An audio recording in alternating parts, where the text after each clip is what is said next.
దేవునికి స్తోత్రం కలుగును. ఒకసారి గట్టిగా చెప్తాము, హల్లెలూయా. దేవుని యొక్క వాక్యాన్ని మనం ఇప్పుడు ధ్యానం చేస్తాం. అయితే దేవుని యొక్క వాక్యంలో ఏం రాయబడిందంటే, కొంతమందిని మీకు గుర్తు చేస్తాను, కొంతమందిని మీకు జ్ఞాపకం చేస్తాను. చాలాసార్లు మీరు ఈ వాక్యాన్ని వినుంటారు. అయితే మేలు కోరుకుంటారా, కీడు కోరుకుంటారా? మేలు జరగాలనే చిన్న పిల్లోని అడిగినా ఈ మాట చెప్తారు సమాధానం కదా. మేలు జరగాలనే కోరుకుంటామన్నా, మేలు జరగాలనే కోరుకుంటాం అని ప్రతి ఒక్కరు ఆశపడేది అదే. అయితే వాక్యానుసారంగా మేలుకరంగా జీవించాలని దేవుడు ఆశపడుతూ ఉన్నాడు. మేలు మేలు ఏంటిది? అది మేలు.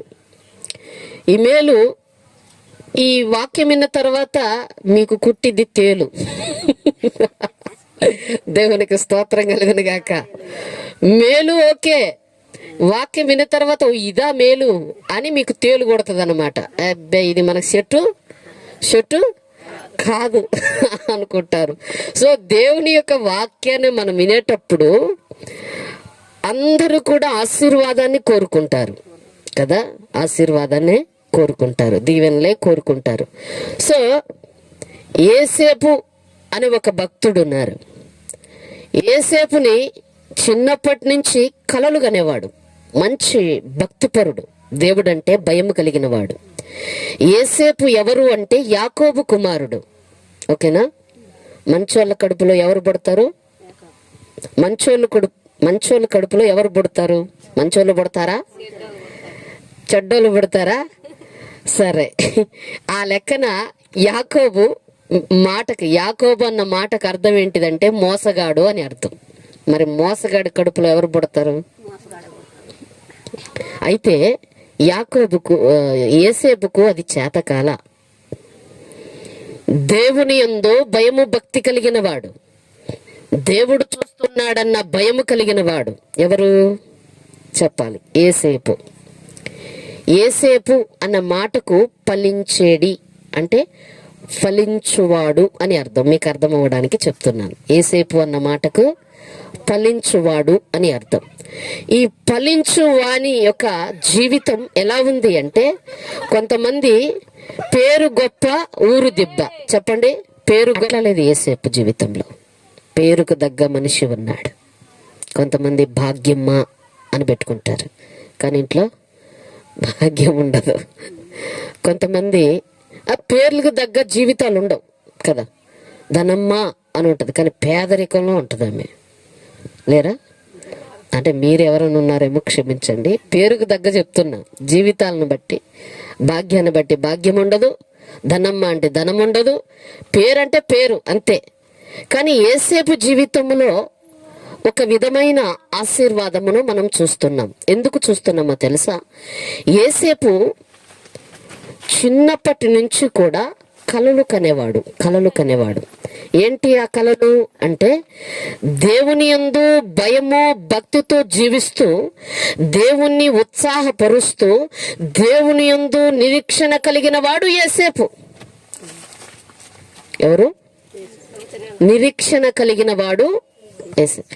నా ప్రియమైన దేవుని బిడ్డలారా, ఫలించేడి అని పేరు పెట్టుకున్న యేసేపు జీవితంలో కొంత వయసు వరకు శ్రమలే వచ్చాయి. ఏ రోజు కూడా అతను భాగ్యవంతుడిగా ఫలించేవాడిగా లేదు.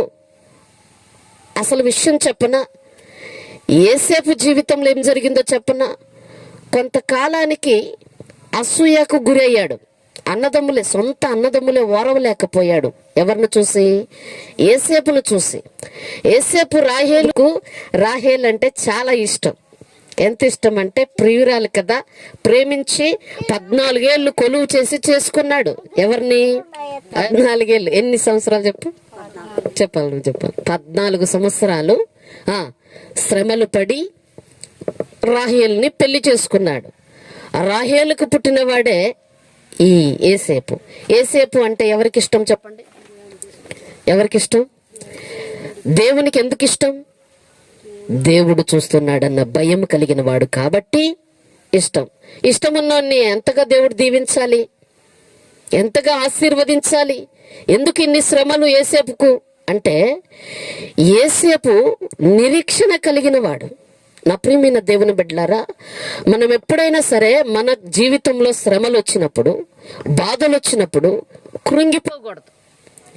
దేవుడు చూపిస్తాడు, నువ్వు ఇలా దీవించబడతావు, ఇలా ఆశీర్వదించబడతావు, నీ జీవితం బహుతరములకు సంతోష కారణంగా నేను నిన్ను చేస్తాను అని మాట్లాడినప్పుడు మనకి దానికి భిన్నంగా ఉంటాయి శ్రమలు.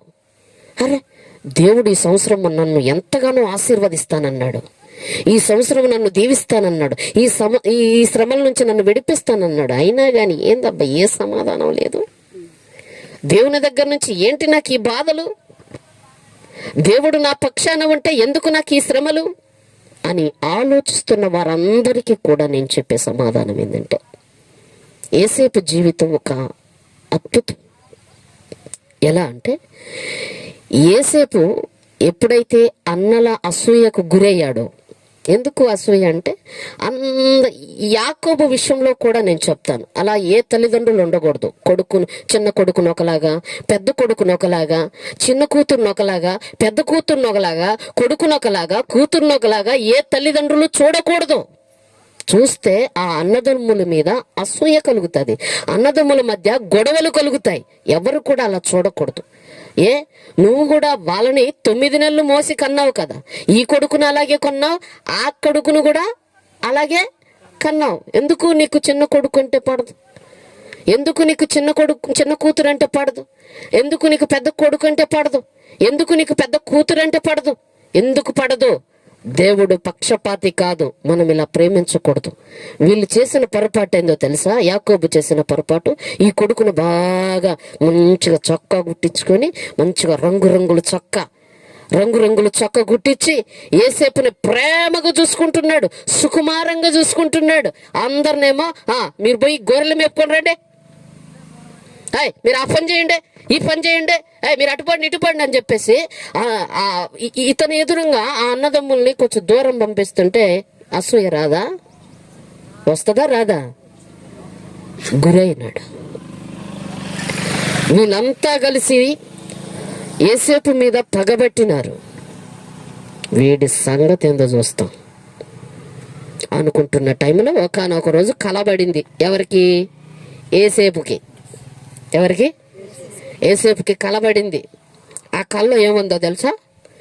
సూర్య చంద్రులు వచ్చి యోసేపు పన్నాకి నమస్కరించినట్లు అన్ని పన్నాలు అంటే మీకు అర్థమైంది, మీరు పనులు చేసుకునే వాళ్ళు కాబట్టి మీకు అర్థమయ్యే రీతిలో చెప్పాలంటే,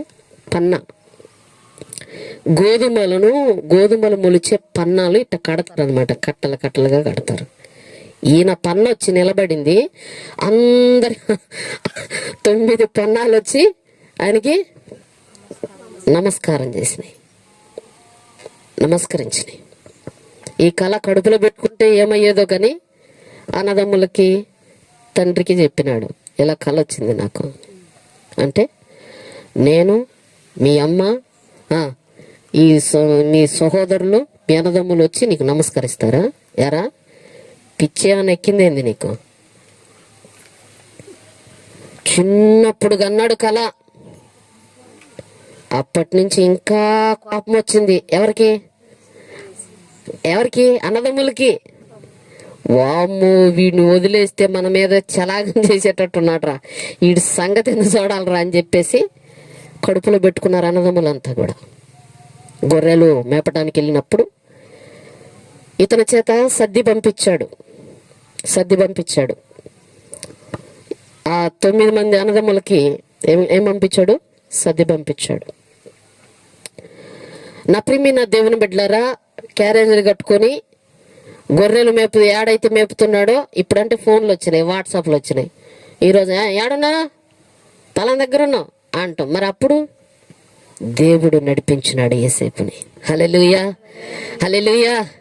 క్రూర మృగాల్లోకి, అడవిలోకి వెళ్ళి మేకల్ని మేపాలి. చిన్న మంద కాదు కదా, పెద్ద మంద. వీళ్ళు ఒక ఊరు నుంచి ఇంకో ఊరికి రాయబారులుగా వెళ్ళి ఈ యొక్క క్యారేజ్లో అన్నం తీసుకొని వెళ్ళి వాళ్ళకి ఇచ్చి రావాలి. ఇతని పని, ఇతని డ్యూటీ. కానీ జాగ్రత్తగా వెళ్ళాలి సుమా, మధ్యన జంతువులు గింతులు ఉంటాయి, జాగ్రత్త అని ఎవరు ఎవరు యాకోబు భయం చెప్పి పంపిస్తా ఉన్నాడు. సరే మొత్తానికి వెళ్ళి ఇచ్చేసి ఆహారాన్ని ఇచ్చి వచ్చేవాడు. అన్ని విధాలుగా బాగానే ఉంది. ఒకరోజు వీళ్ళంతా రే కలలుగానే వాడు వస్తున్నాడు రా, ఈయన్ని తీసుకెళ్ళి చంపేద్దాం. మళ్ళీ మంచిగా చొక్కా వేసుకొని వచ్చాడనమాట. ఏ చొక్కా? ప్రేమతో నానగొట్టించాడే చొక్కా, ఆ చొక్కా వేసుకొని వచ్చాడు. అబ్బో వచ్చాడా రాజుగారు, వేసేద్దాం, ఏం చేద్దాం, వేసేద్దాం, చంపేద్దాం, నరికేద్దాం. ఓ అమ్మో నాన్నకు తెలిస్తే ఇంకేమనుందా, వద్దు చంపకూడదు అని ఇంకొక ఆయన అన్నాడు. ఇంకొక ఆయన అన్నాడు, ఏమో ఈ జంతువుల్లో ఈ అడవిలో ఏ మృగం తినేసిందో అని చెప్దాం, చంపేసి. ఏ మృగం తినేసిందో. ఆ పాత బావి ఒక గుంట ఉంటే అందరు కలిసి దుమ్మిగా మీద పడి అతను నీళ్ళు పడేశారు. అరుస్తా ఉన్నాడు, అన్నలారా నన్ను బయటికి తీయండి, అన్నలారా ఇంత పెద్ద పథకం కట్టుకోకండి, దేవుడు చూస్తున్నాడు, నా మాట వినండి. అన్నలారా అన్నలారా నా మాట వినండి, నన్ను ఈ గోతి నుంచి తీయండి అని అరుస్తా ఉన్నాడు. వీడు చస్తే మేలు మనకి, వీడు చస్తే మనకి ఏ బాధలుండో. ఎందుకు అంటే ఇతన్నే నాన్న ఎక్కువగా ప్రేమిస్తున్నాడు, మనల్ని ద్వేషిస్తున్నాడు. వీడిని చంపేస్తే వీడి స్థానంలో నువ్వు వెళ్తావా, నువ్వు వెళ్తావా, నువ్వు వెళ్తావా, నువ్వు వెళ్తావా, అందరూ వాటా వేసుకుంటున్నారు. ఈయన చంపేయాలి. ఎవరిని? ఏసేపుని. అది సాధ్యమయ్యే పని కాదు. ఎందుకంటే ఏసేపు దేవుడంటే భయం కలిగిన వాడు, అది సాధ్యమయ్యే పని కాదు. కానీ ఎట్టా అట్ట చంపేయాలి. అన్నదమ్ములు ఏం చేయాలి? చంపేయాలి. కానీ విచిత్రమైందో తెలుసా, చంపల. అట్ట జరుగుతూ జరుగుతూ జరుగుతూ జరుగుతూ రోజులు గడుస్తూ ఉన్నాయి. మొత్తానికి ఏమైందంటే ఇంకొక అన్న వచ్చి, ఈయన చంపేది ఎందుకు, ఐగుప్తు దేశంలో కొంతమంది వెళ్తున్నారు, వాళ్ళకి అమ్మేద్దాం, డబ్బులన్నా వస్తుంది, దాంతో మనము ఏదైనా కొనుక్కోవచ్చు, అమ్మేద్దాం అని చెప్పేసి కొన్ని వెండి నాణ్యాలకి ఏసేపుని అమ్మేస్తారు. ప్రియమైన దేవుని బిడ్డలారా, బానిసగా కొంతకాలం అక్కడ పనిచేస్తాడు. చాలా అందగాడు ఏసేపు. మాటను బట్టి కానీ, భక్తిని బట్టి కానీ, ఎత్తును బట్టి కానీ, ఎరుపును బట్టి కానీ మంచి అందగాడు. ఎవరు? ఏసేపు. బానిసగా పనిచేస్తున్నాగా అక్కడ ఎవరైతే యజమానురాలు ఉంటుందో, మీకు అది మేలు అనే మాటను బట్టి నేను ఏసేపుని గుర్తు చేస్తున్నా. అక్కడ యజమానురాలు అంటే అక్కడ రాజు కింద ఉన్న ఆమె ఏసేపు మీద కన్ను వేస్తుంది. రా వచ్చి నాతో పాపం చేయి అని చెప్తే ఏసేపు ఏమంటాడో తెలుసా? ఇంత పెద్ద పాపమునకు నేను కట్టుకోను. ఎందుకు అనంటే రాజు చూడకపోవచ్చు, అక్కడున్న వారు చూడకపోవచ్చు, దేవుడు చూస్తున్నాడు. ఇంత పెద్ద పాపము మనం కట్టుకోకూడదు. అమ్మా నా మాట వినండి, తప్పమ్మా ఈ పాపం చేయొద్దు అని చెప్పి అక్కడి నుంచి పారిపోయాడు. పారిపోయిన ఇతన్ని ఈమె అవమానం కలిగిందిగా, అమ్మని ఎంత పని చేశాడు అని చెప్పి ఇతనే నన్ను లాక్కున్నాడు, ఇతడే నన్ను పాపం చేయమని నన్ను లాగాడు, నేను విదిలించుకున్నాను, ఇతను పారిపోయాడు, అతను పట్టుకొని వచ్చి చెరసాల్లో వెయ్యండి. ఏసేపుకి అది తెలుసు, చెరసాల్లో వేయబడతాడని తెలుసు. తెలిసాక కూడా అంత ఆ పాపం అనుభవించుట కంటే చెరసాల్లో ఉండటం మంచిది అని చెప్పి చెరసాల్లో వేయబడ్డాడు. హల్లెలూయా, హల్లెలూయా. ఆ పాప భోగములు అనుభవించుట కంటే ఈ చెరసాలే మేలు. ఎందుకో తెలుసా? ఏసేపుకి ఎవరంటే భయం ఉంది చెప్పాలి. ఎవరంటే భయము?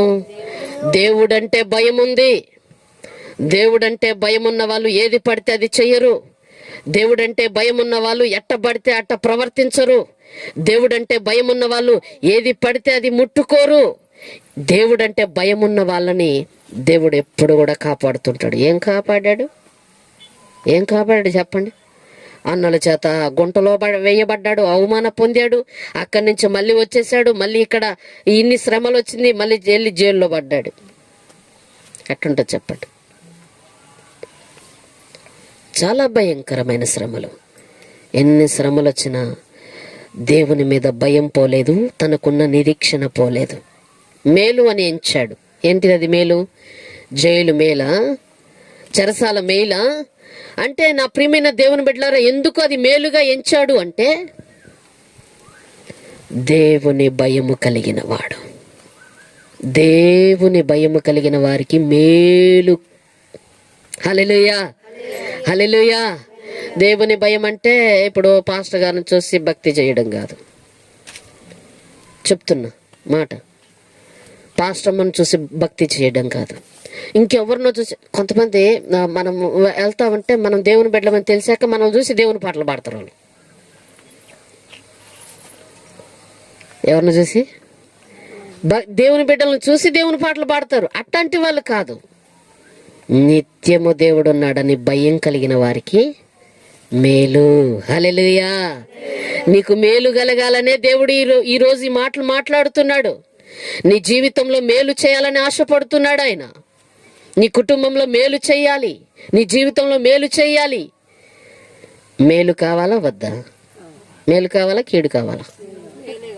మేలు కావాలంటే యేసేపులాగా దేవుని భయము కలిగి జీవించాలి. దేవుని ఆత్మ చేత నడిపించబడతారో వారందరూ దేవుని కుమారులు అనబడతారని వాక్యం సెలవిస్తుంది. మనం దేవుని ఆత్మను పొందుకుంటే ఎవరు ఒకరు చెప్పాల్సిన అవసరం లేదు. మనం ఆటోమేటిక్గా మారిపోతాం. ఆటోమేటిక్గా దేవుని భయం వచ్చేసిద్ది.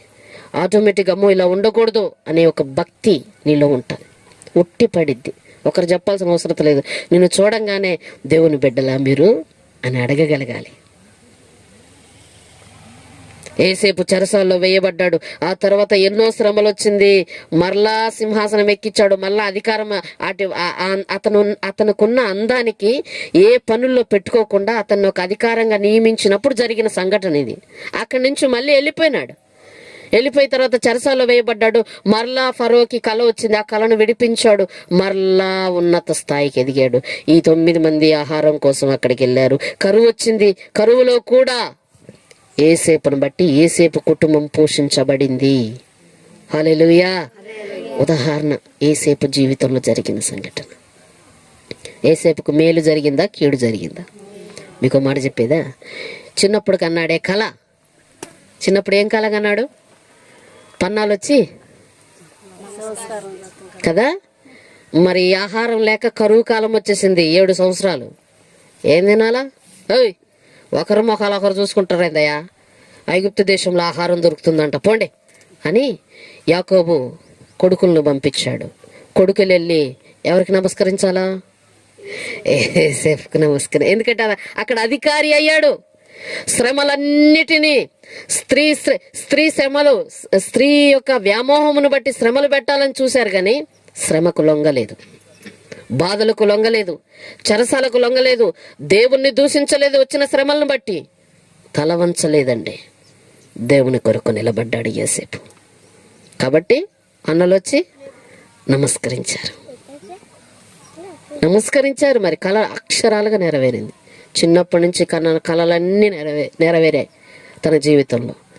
శ్రమలు, బాధలు, ఇబ్బందులు, ఇరుకులు, తండ్రి బాధపడ్డాడు, కొడుకు చనిపోయాడని బాధపడ్డాడు. కీడు జరిగింది. కీడు అని ఎంచలేదు యేసేపు. చెరసాల్లో వేయబడినా కీడు అని ఎంచలేదు. ఇంకొక 2-3 భక్తుల పేర్లు చెప్పి వారి యొక్క చరిత్ర అట్లా మీకు తగిలించి మీ మైండ్లో అలా వేసి మనం బలారాధనలో సిద్ధపడదాం. ఓకేనా? దేవునికి స్తోత్రం కలుగును గాక. ఫస్ట్ ఎవరి జీవితం? యేసేపు జీవితంలో మేలు జరిగిందా కీడు జరిగిందా? ఎందుకు జరిగింది మేలు అంటే యేసేపు దేవుని భయం కలిగి జీవిస్తున్నాడు. ఒక మంచి మనస్సాక్షితో ఎన్ని శ్రమలు వచ్చినా, ఎన్ని బాధలు వచ్చినా దేవుణ్ణి విడిచిపెట్టలేదు. నువ్వు నేనైతే దేవుడే ఉంటే నా అన్నదమ్ముల నుంచి నేను ఎందుకు విడిగా వచ్చేస్తాను? దేవుడే ఉంటే ఈ చెరసాల్లో ఎందుకు వేయబడతాను? దేవుడే ఉంటే నాకెందుకు ఇన్ని బాధలు అని ఏ రోజు కూడా యేసేపు దేవుణ్ణి ప్రశ్నించలేదు. ప్రతి శ్రమకు నీ చిత్తం ప్రభువా, నీ చిత్తం ప్రభువా, నీ చిత్తం ప్రభువా, ఇదే నీ చిత్తం. ఏది జరిగినా నా జీవితంలో నీ చిత్తం, అంతే. తర్వాత ఇంకొకరిని జ్ఞాపకం చేస్తాను.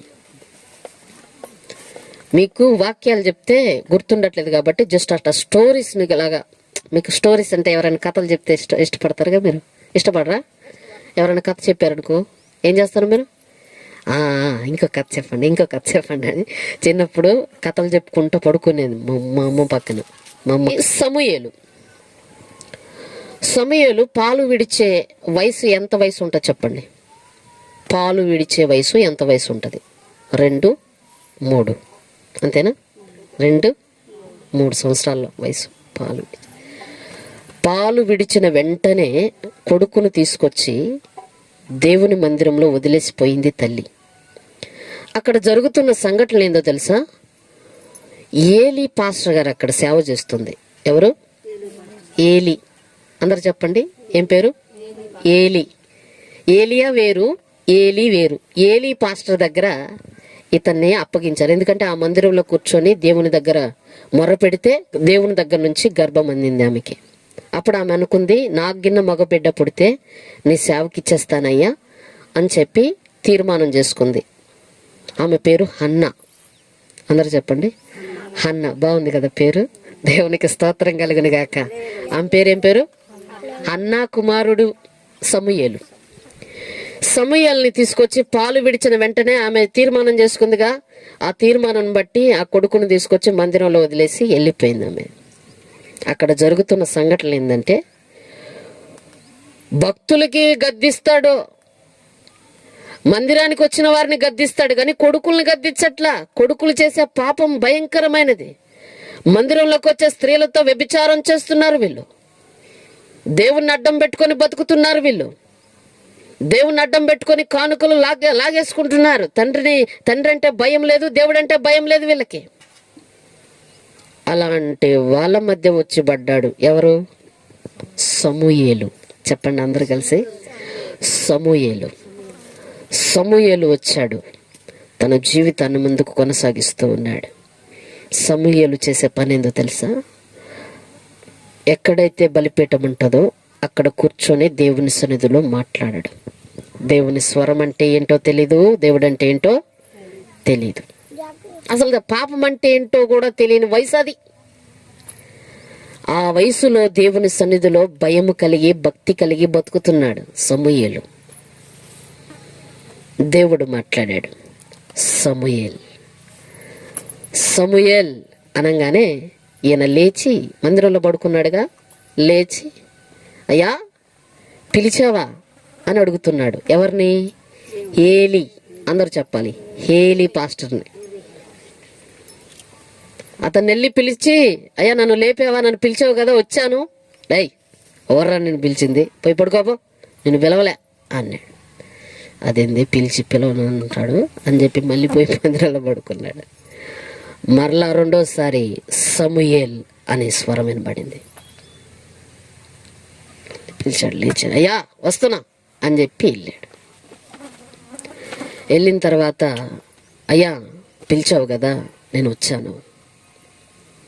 నేను నిన్ను పిలవలేదురా, నన్ను నిద్ర పాడు చేస్తున్నావు, నాకు పగలంతా అసలు నిద్ర, అసలు నాకు అలసిపోయి ఉన్నా, నేను పడుకుంటాను, పోయి పడుకోపారా.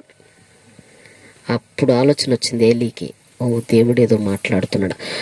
వీళ్ళు చేసే పాపమును బట్టి ఆ మందిరంలో మహిమ పోయింది. వీరు చేసిన పాపమును బట్టి వాళ్ళలో సమాధానం లేదు. వీళ్ళు చేసిన పాపమును బట్టి దేవుని స్వరం ఆగిపోయింది. అప్పుడు మెలకు వచ్చింది ఏలీకి, ఓ దేవుడు మాట్లాడుతున్నాడు సమూయేలుతో అని చెప్పి, సమూయేల్ ఈసారి ఎవరైనా నీతో మాట్లాడుతున్నారు అని అనిపిస్తే చిత్తము ప్రభువా అని చెప్పు. నువ్వేం చెప్పదు, చిత్తం ప్రభువా నీ దాసుడు ఆలకించుచున్నాడు అని చెప్పు. మిగతాదే ఆయన చెప్తాడు, ఆ తర్వాత నువ్వు నాకు చెప్దువు కానీ. సరే అని చెప్పి దేవుడు మాట్లాడాడు. ఏం జరగబోతుంది, ఏం జరిగింది మొత్తం సమూయేలుకి దేవుడు చెప్పాడు. చెప్పిన తర్వాత ఇక గమ్మున పడుకున్నాడు. తెల్లారేసరికి అతను ఇవన్నీ చెప్తే పెద్దోడు ఏమన్నా అంటాడేమో నన్ను అని భయం వేసి దేవుడు చెప్పిన విషయాలను మనసులో పెట్టుకొని గమ్మునుండిపోయినాడు. ఏలి పిలిచాడు, అయ్ రా, ఏందయ్యా మరి రాత్రి నీతో దేవుడు ఏం మాట్లాడాడు? నాకేం దేవుడు మాట్లాడిన సంగతులు మరుగు చేస్తే అది నీకే శాపం. నువ్వు నాకు చెప్పాలి. చెప్తే ఖచ్చితంగా దేవుడు నిన్ను ఆశీర్వదిస్తాడు. అయ్యా ఇది జరిగిందంటగా, ఇది జరగబోతుందయ్యా, దేవుడు మాట్లాడాడు, దేవుని చిత్తమే జరుగును గాక. హల్లెలూయా, హల్లెలూయా. ఇక మొత్తానికి నా ప్రియమైన దేవుని బిడ్డలారా, జరగాల్సిన కీడు జరిగింది. సమూయేలు మాత్రం ఆ పాపానికి వడిగట్టలా. సమూయేలు మాత్రం వాళ్ళతో చేరలా. ఆ యవ్వన కాలంలో ఉన్నారు, మదపుటి ఏనుగులు అంటాళ్ళు. దేవునికి స్తోత్రం, హల్లెలూయా. ఏందంట? మదపుటి ఏనుగులు అంటాళ్ళు. బైబిల్ పండితులు చెప్పారు. అల్లల్లో చేరలా. ఎవరు చేరలా? సమూయేలు చాలా భక్తిగా దేవుని యందు శ్రద్ధగా ఉన్నాడు కాబట్టి దేవుని స్వరము వినుట మేలా కీడా? ఆ మేలు పొందుకున్నాడు. మీరు కూడా దేవుని స్వరము వినాలనుకుంటున్నారా? దేవుని స్వరము వినాలి అనుకుంటే అవునా? ఇందులో దగ్గరగా మాట్లాడు. ఏం పేరమ్మా? స్తోత్రము నాయన, పరిశుద్ధుడా, ప్రేమ కలిగిన నా తండ్రి, నీకు వందనాలు. కృష్ణవేణి అమ్మను బట్టి ప్రార్థిస్తున్నాను. అయా రాలేకపోయారు, నెక్స్ట్ వారం సహాయం చేయండి. బిడ్డకు మంచి ఆరోగ్యం దయచేయండి. కుటుంబంలో శాంతి, సమాధానం, నెమ్మది దయచేయండి. ఇచ్చిన ఈ కానుక నీ నామ మహిమ కొరకు వాడుకోండి. దీవించి బలపరచుమని యేసునామములో అడిగి ప్రార్థిస్తున్నాం తండ్రి, ఆమేన్. వందనాలు. ఆదివారం రండి, ప్రార్థనకు రండి. దేవునికి స్తోత్రం కలుగును గాక. సమూయేలు జీవితంలో ఏం జరిగిందో చెప్పాలి. మేలు జరిగిందా, కీడు జరిగిందా? ఎందుకు జరిగింది? వాళ్ళు లోకంలో పడిపోయిన వారి వైపు, యవ్వనస్తుల వైపు తిరిగి కూడా చూడలేదు. దేవుని పాద సేవే నా భాగ్యమని ఎంచుకున్నాడు. దేవుడంటే నాకు భక్తి అని ఎంచుకున్నాడు. దేవుని సన్నిధిలో కూర్చున్నాడు. దేవుడు చెప్పే మాటలో మరలా ఒక మాటలో చెప్పేదా, సమూయేలు గొప్ప ప్రవక్తగా దేవుడు తీర్చిదిద్దినాడు. దేవుడు మాట్లాడే విషయం, ప్రతి విషయం ప్రకటించేటట్టుగా దేవుడు చేశాడు. నా ప్రియమైన దేవుని బిడ్డలారా, ఇతని జీవితంలో కూడా దేవుడు అంటే ఏముంది? భయం ఉందా లేదా? ఉండడం వల్ల మేలు జరిగిందా, కీడు జరిగిందా? మేలు జరిగింది. ఏం జరిగింది? దేవుని స్వరము వినడం, ప్రవక్తగా తీర్చిదిద్దబడడం. మనమందరం కూడా ఇక్కడ కూర్చున్న మీరు, నేను, మనమందరం కూడా ఎవ్వరు చూస్తున్నారని భయం ఉండాలి? దేవుడు చూస్తున్నాడన్న భయం ఉండాలి. సమూయేలు జీవితం, ఇంకొకరి జీవితం నేను జ్ఞాపకం చేస్తాను. మీకు అట్ట టచ్ చేసి వెళ్తా ఉన్నాను, దయచేసి తప్పుగా అనుకోవద్దు. ఎందుకంటే మీకు కథగా చెప్తేనన్నా బుర్రలోకి ఎక్కిద్ది అన్న ఒక ఉద్దేశంతో. పోయిన వారం ఏం చెప్పుకున్నావు? దేవునికి స్తోత్రం కలుగును గాక. అట్లా ఎక్కాలి మన బుర్రలోకి వాక్యం, బుర్రలోకి అట్ట ఉండిపోవాలి. ఎందుకంటే మనం పాపం చేద్దామన్న ఈ వాక్యాలు మనల్ని పొడిచిద్ది. జాగ్రత్త, అలా బతుకు, ఇలా బతుకు అని చెప్పి వాక్యానుసారంగా బ్రతికే అవకాశం మనకు ఉంటుంది. ఓకేనా? అందుకని యవ్వన కాలంలో ఏలీ కుమారుల వల్లే పాపము చేయుట కంటే తల్లి వల్లే ప్రార్థన చేయుటే గొప్ప అని ఎంచాడు. తల్లి ఎలాంటిదో తెలుసా? ఆమె ప్రార్థన చేసింది కాక కొడుకు కూడా ఏం నేర్పించిందంటే ప్రార్థన నేర్పించింది. హల్లెలూయా, హల్లెలూయా. అలా చేయడం వల్ల అతను మేలు పొందుకున్నాడా, కీడు పొందుకున్నాడా? మేలే పొందుకున్నాడు. తర్వాత వచ్చి మోషే నా ప్రియమైన దేవుని బిడ్డలారా, మోషే అనే మాటకు అర్థం ఏంటంటే నీటిలో నుంచి తీయబడిన వాడు అని అర్థం. ఏంటంటే అందరిని చంపేస్తుండగా ఒక తల్లి 3 నెలల దాకా దాచిపెట్టింది. అందగాడు, మంచి బొద్దుగా ఉన్నాడు. చిన్న పిల్లలంటే 3 నెలలు 4 నెలల పిల్లలు చూడండి ఎంత నల్లగున్నా భలే ముద్దుగుంటారు. మీరు గమనించండి, 3 నెలలు 4 నెలల పిల్లలు. సో అలాగే ఈ చిన్న బిడ్డ 3 నెలల దాకా దాచిపెట్టారు మోషేని. ఎన్ని నెలలు? 3 నెలల దాకా దాచిపెట్టారు. తర్వాత వాళ్ళ వల్ల కాల, ఎక్కడ దాచిపెట్టినా దూరి మరి చంపేస్తున్నారు పిల్లల్ని, చిన్న పిల్లల్ని. అప్పుడు అబ్బో మన వల్ల కాదని చెప్పేసి ఒక పెట్టెను తయారు చేసి ఆ పెట్టెలో బిడ్డను ఉంచి వదిలేశారు ఇలా నీటిలో వదిలేశారు. వాళ్ళ అక్క కాచుకొని ఉంటున్నారు తమ్ముడికి ఏం జరిగిద్దా అని. ఈ పెట్టె డైరెక్ట్గా రాణి ఆమె స్నానం చేస్తుంది. రాణి ఫరోకి చెల్లి లేదంటే అక్క, చెల్లి అనుకోండి, వెళ్తుంది. ఆ పెట్టె ఆడు ఉండేసరికి ఈ అమ్మాయి దగ్గరికి వెళ్ళింది. దగ్గరికి వెళ్ళంగానే ఏం జరిగిందంటే, నా ప్రియమైన దేవుని బిడ్డలారా, ఆ బిడ్డ ఏ బిడ్డ అయితే ఉందో ఆ బిడ్డను ఎత్తుకొని భలే అందంగా ఉన్నాడు ఈ పిల్లోడు అని చెప్పేసి ఎత్తుకోగానే, ఈమెను పెంచుటకు నేను ఒకరిని తీసుకొని రానా అని అడిగింది అక్క. మిరియాం. ఏం పేరు? మిరియాం. ప్రియమైన దేవుని బిడ్డలారా, ఆ మిరియాము చెప్పిన సంగతులను బట్టి సరే తీసుకొనిరా, ఈ బిడ్డను పెంచుకోవాలి అని చెప్తే వెళ్ళి తీసుకొని వాళ్ళ అమ్మనే తీసుకొచ్చింది. తెలివి కలిగింది కదా. వాళ్ళ అమ్మ అని చెప్పాల, వాళ్ళ అమ్మని తీసుకొచ్చింది దాదిగా పెంచడానికి, పెంచిన తల్లిగా. ఆ బిడ్డను పెంచింది, పెద్ద చేసింది. తర్వాత ఐగుప్తు రాజ్యములో ఇతను రాజుగా ఉండాలి. కానీ ఆ సుఖభోగముల కంటే దేవుని ప్రజలతో శ్రమల అనుభవించుట మేలు అని ఎంచాడు మోషే. ఎందుకంటే అప్పట్లో చాలా మందిని హింస పెడుతున్నారు, బానిస బతుకులుగా చేసేసుకున్నారు. ఎవరు కూడా వ్యతిరేకంగా ఉండకూడదని పుట్టిన 3 నెలల లోపు పుట్టిన బిడ్డలందరినీ చంపేస్తున్నారు. కానీ ఇతను పెంచబడ్డాడు. పెద్దగా చేసిన తర్వాత రాణి దగ్గర తీసుకొని వచ్చిన తర్వాత, ఇదిగో ఈ పరో రాజ్యానికి నువ్వే రాజువి, ఈ పరో రాజ్యాన్ని నువ్వే ఏలాలి అని చెప్పి మాట్లాడినప్పుడు, వాటి కంటే కూడా దేవుని బిడ్డలతో శ్రమలు అనుభవించుటే మేలు. నా తోడబుట్టిన వాళ్ళు, నా అన్నదమ్ములు, నా తల్లికి పుట్టిన వాళ్ళు, వీళ్ళు శ్రమలు అనుభవించేదేంది, నేను రాజ్యభోగం అనుభవించటం ఏంటి? వద్దు, నేను వీళ్ళతోనే బ్రతుకుతానని చెప్పి. ఇప్పుడు పెంచే బిడ్డలు ఎప్పుడైనా సరే గుర్తుపెట్టుకోండి, పెంచే బిడ్డలు ఎప్పుడైనా సరే వీళ్ళు పెంచబడ్డారు అంటారా, వాళ్ళే కన్నారంటారా? చెప్పేస్తారు. ఒకరు కాకపోతే ఇంకొకరైనా కన్నోడుగాడు పెంచుకున్నారంట అనరా? ఆ మాట ఎవరికి వెళ్ళింది? ఈ మాట మోషేకి వెళ్ళింది. అంటే నేను పెంచబడిన బిడ్డనన్నమాట. నన్ను పెంచుకున్నారన్నమాట. ఎవరు నా తల్లి, ఎవరు నా తండ్రి అని తెలుసుకోగానే పలానా పలానా పలానా అని తెలిసిపోయింది. ఇంకెందుకుంటాడు? కానీ ఒక్క మాటలో చెప్పాలి అంటే, పరో రాజ్యం దగ్గర లేదంటే రాజు దగ్గర రాజభోగం అనుభవించుట కంటే దేవుని బిడ్డలతో శ్రమ అనుభవించుట మేలు అని ఎంచాడు. కాబట్టి వాళ్ళ శ్రమల్లో పాలు పంపులు పంచుకున్నాడు. వాళ్ళ కోసం దేవుని దగ్గర కనిపెట్టడం మొదలుపెట్టింది. ఎంతగా శ్రమలు పడ్డాడో తెలుసా? అతనికి సంబంధించిన అతని బంధువుని ఒకరు కొడుతుంటే అతన్ని కొట్టి చంపి ఇసుకలో పాతి పెట్టేసి పారిపోయాడు అరణ్యానికి.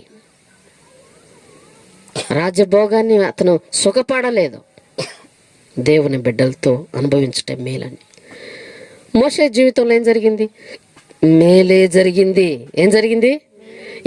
ఎలా చెప్పగలవు మేలు జరిగింది అని అంటే, దాదాపు 30 లక్షల మందిని విడిపించుకొని తీసుకొని వచ్చాడు. 30 లక్షల మందిని, బానిస బ్రతుకులు బతుకుతున్న వారిని దేవుని శక్తితో, దేవుడిచ్చిన అధికారముతో విడిపించేశాడు. ఎర్ర సముద్రాన్ని దాటించాడు. గొప్ప గొప్ప కార్యాలు మోషే ద్వారా మనం చూడగలం. మోషే జీవితంలో ఏం జరిగింది? మేలా కీడా?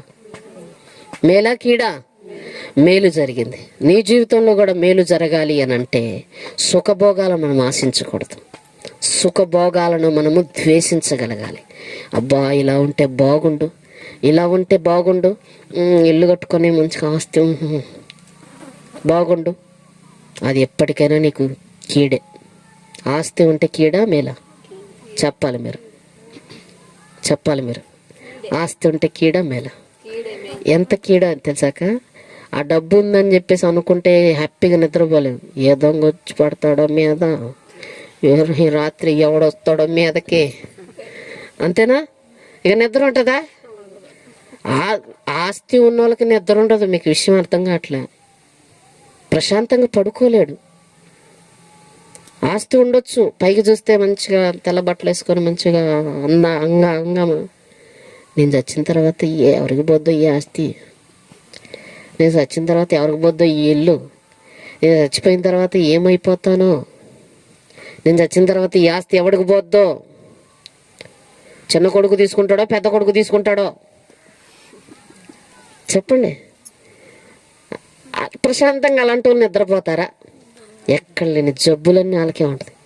డబ్బున్న వాళ్ళకి విచ్చలబెట్టి జబ్బు ఉంటుంది. డబ్బు కోసం ఎప్పుడు కూడా మనం ఆశించకూడదు. వస్తే వస్తుంది, పోతే పోతుంది. హల్లెలూయా, దేవునికి స్తోత్రం కలుగును గాక. డబ్బున్నా డబ్బు లేకపోయినా ఒకేలాగా మనం బ్రతకగలగాలి. మోషే ఎంత దేవుని శక్తిని పొందుకున్నాడు, దేవుని ఆత్మను పొందుకున్నాడు, దేవుని అభిషేకం పొందుకున్నాడు, దేవుణ్ణి చూడగలిగాడు, దేవుడిచ్చిన 10 ఆజ్ఞలు రాయగలిగాడు. ఇజ్రాయేలు ప్రజలు ఆయా ఐగుప్తు దేశంలో శ్రమలు పడుతుంటే విడిపించగలిగాడు.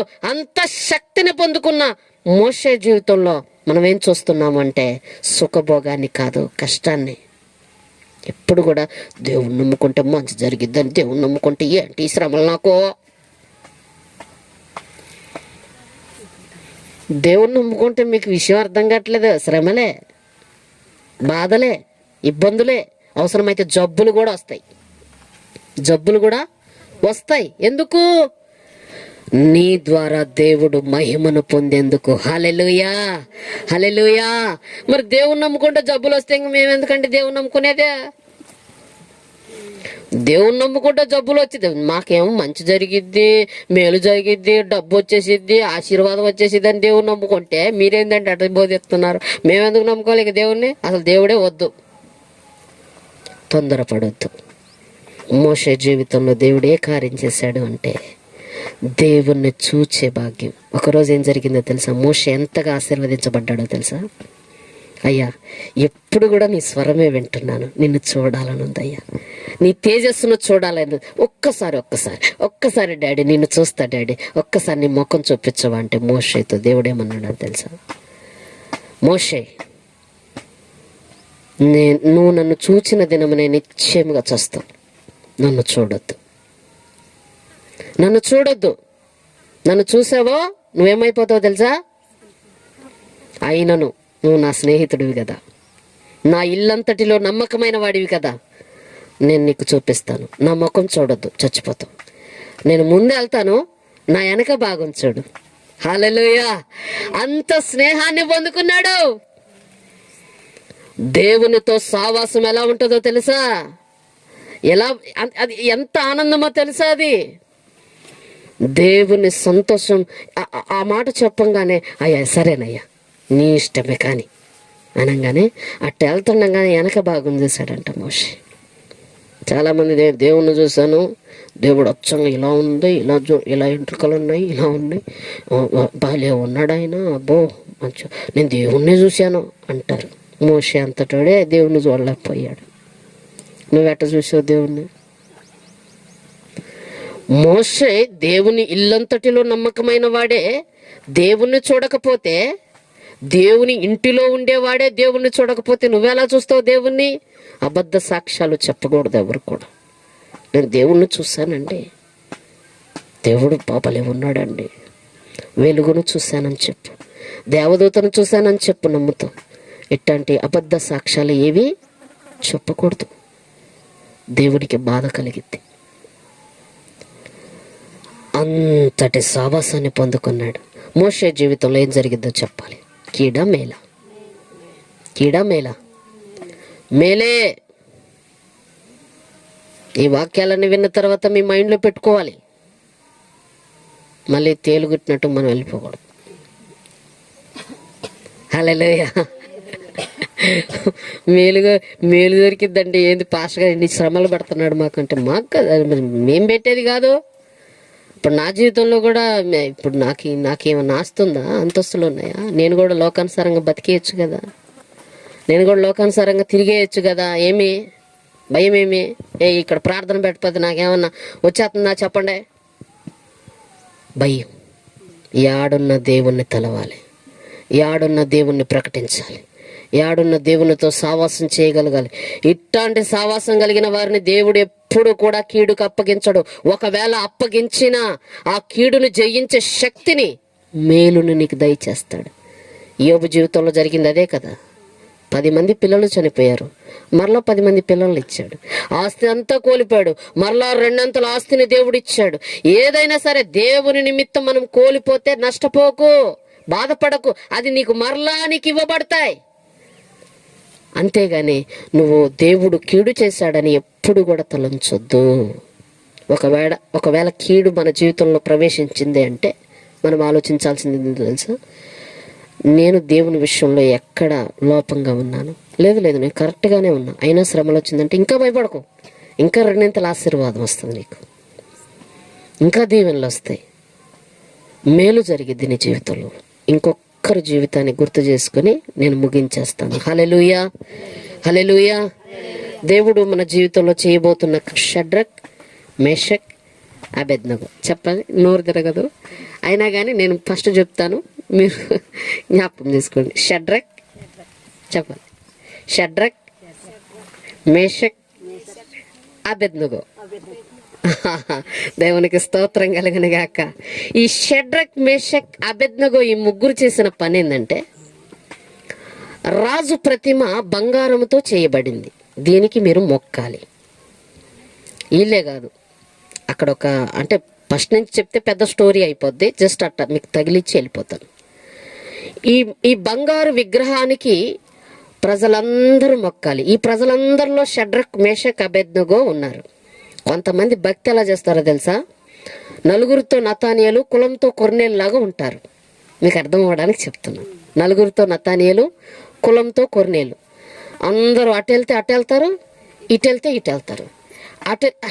అంటే అటు భక్తి అటే, ఇటు భక్తి ఇటే. దేవుడు భయం ఏమీ ఉండదు.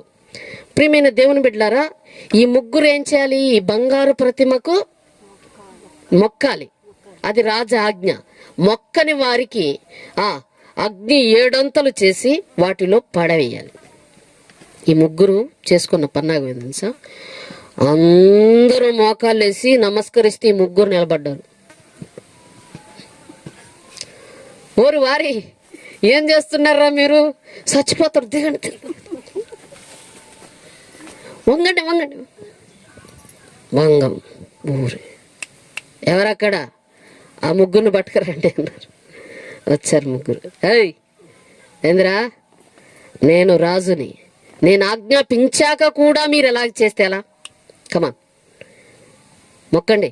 Last and final. ఏందో మీ మొక్కలు చూస్తే వేరుగా ఉన్నారు, అందరిలో కలవట్లే మీ మొక్కలు. సర్లే, ఒక అవకాశం ఇస్తున్నా, మొక్కండి. రాజా, నేను మీకు మొక్కం. నువ్వు చేసుకున్న ప్రతిమకు నీకు ఘనత వెళ్ళకూడదు. మీకు బదులుగా మాకు వేరొక రాజు ఉన్నాడు, ఆయననే మేము ఆరాధిస్తాం, ఆయననే మేము మొక్కుతాం. ఒకవేళ మా ప్రాణాలు కాపాడపోయినా పర్లేదు, మాకు దేవుడే కావాలి అన్న. రాజు కోపం వచ్చిద్దా, భలే చెప్పారా, బుద్ధులు పెట్టుకుంటాడా, ఎంత కోపం వచ్చింది చెప్పు.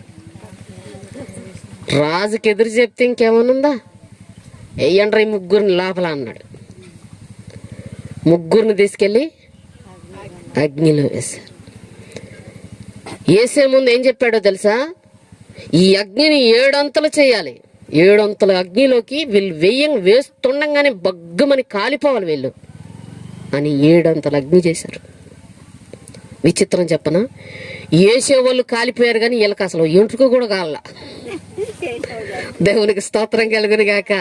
వేసేవాళ్ళు కాలిపోయారు, వీళ్ళు కాల. వీళ్ళు కాలకపోగా వీళ్ళు తిరుగుతుంటే, నా ప్రియమైన దేవుని బిడ్డలారా బాగా ఆలోచించండి, వీళ్ళు తిరుగుతుంటే 4వ వాడిగా తిరుగుతూ ఉన్నారు. ఎవరైనా వీళ్ళకంటే ఒక ఎత్తున్నాడు, వీళ్ళకంటే లావు ఉన్నాడు, వీళ్ళకంటే తేజోమయంగా ఉన్నాడు. ఎవరైనా మనం వేసింది ఎంతమందిరా, ముగ్గురు. ఎంత పక్కన ఉన్నాడు చెప్తున్నాడు, ముగ్గురు వేసాం, 4వ వాడు తిరుగుతున్నాడు రా. ఎవరు ఈ 4వ ఆయన? ముగ్గురే కదా మనం వేసింది, 4వ ఆయన ఎవరు? ఓ రే, దేవుడు కావచ్చు. అయ్యా రండి రండి రండి రండి, బయటికి రండి అని ఆ రాజు పిలిచి గణపరిచాడు. దేవునికి స్తోత్ర. ఏం చెప్పాడో తెలుసా? వీరు సేవిస్తున్న దేవుడే మన దేవుడు. హల్లెలూయా. ఎవరు వీళ్ళు సేవించే దేవుడు ఎవరు? జీవము కలిగిన యెహోవా. హల్లెలూయా, హల్లెలూయా. మనము దేవుణ్ణి గణపరిచే వారిగా ఉంటే మనకు మేలా కీడా? మేలే. నీ జీవితంలో మేలు జరగాలి అనంటే యోసేపులాగా బ్రతకాలి, సమూయేలులాగా బ్రతకాలి, మోషేలాగా బ్రతకాలి, షడ్రక్ మేషక్ అబేద్నెగో ఈ భక్తుల్లాగా బ్రతకాలి. మనము అందరిలాగా ఉండిపోకూడదు. వీళ్ళు కూడా మొక్కి ఉంటే ఎందుకు వచ్చిన తెప్పల ప్యానం కాపాడుకోవాలి. బతుకుంటే బఠానీలో నమ్ముకుందాం. చెప్తారా ఈ సామెత? చెప్తారు కదా. ఏక బతుకుంటే బఠానీలను అమ్ముకోవచ్చు. బాబా ఈ బాధలు నాకెందుకు? వంగండి వంగండి వంగండి. వంగలేదే, నమస్కరించలేదే. ఒక డెడికేషన్, ఒక సమర్పణతో ఉన్నారు వాళ్ళు. మనం అట్లాంటి భక్తి చేయాలి. బ్రతికితే దేవుని కొరకు బ్రతకగలగాలి. హల్లెలూయా. నా ప్రియమైన దేవుని బిడ్డలారా, దేవుడు ఆశపడుతున్నాడు ఒక భక్తి, ఒక డెడికేషన్ అనే భక్తిలో ఉండాలి మనం. ఎలా? సమర్పణ అనే భక్తి. వీళ్ళు ఎలా ఉన్నారు? సమర్పణ ఎలా ఉన్నారు చెప్పండి? నలుగురితో నతానియేలు, కులంతో కొర్నేలులాగా బ్రతకట్లేదు వీళ్ళు. ఎలా ఉన్నారు చెప్పండి? అందరూ మోకరించిన వీళ్ళు ముగ్గురు మేలు జరిగిందా కీడు జరిగిందా? చాలా మంది దేవుడి ఇట్టి మాటలు మన వినికిడిలో దీవించి బలపరచును గాక. ఆమేన్. ప్రార్థన చేసుకుందామా? అందరు కూడా ప్రార్థనలో ఉందాం. ఎంతమంది బల్లారాధన తీసుకుంటారు చెప్పండి, చేతులు ఎత్తండి. ముగ్గురు, నలుగురు, నాతో ఐదుగురు. ప్రార్థన. స్తోత్రం స్తోత్రం స్తోత్రం స్తోత్రం స్తోత్రం స్తోత్రం స్తోత్రం. పరిశుద్ధుడా, ప్రేమ కలిగిన